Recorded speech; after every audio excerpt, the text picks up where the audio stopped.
સુરતમાં માથાભારે વસીમ શેખ સામે સખત કાર્યવાહી કરવામાં આવી। ગેરકાયદે ક્રિકેટ બોક્સ અને બાંધકામ દૂર કરવામાં આવ્યા। વસીમ શેખ સામે હત્યા સહિત 28 જેટલા ગંભીર ગુનાઓ નોંધાયેલા છે। લીંબાયત પોલીસ અને સુરત મહાનગરપાલિકા દ્વારા આ કાર્યવાહી કરવામાં આવી છે।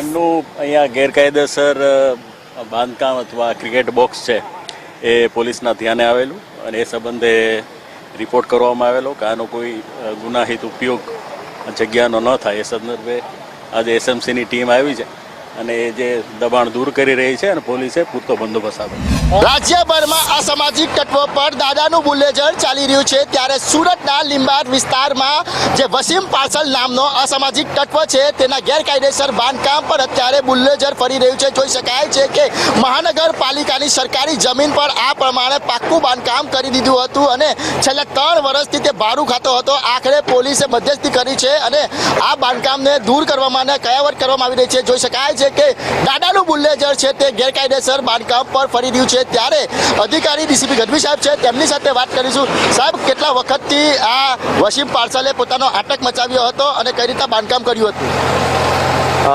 સુરત શહેરના લીંબાયત પોલીસ સ્ટેશન વિસ્તારમાં વસીમ પાર્સલ નામનો એક અસામાજિક વ્યક્તિ છે, તેના ઉપર અનેકો ગુનાઓ નોંધાયેલા છે।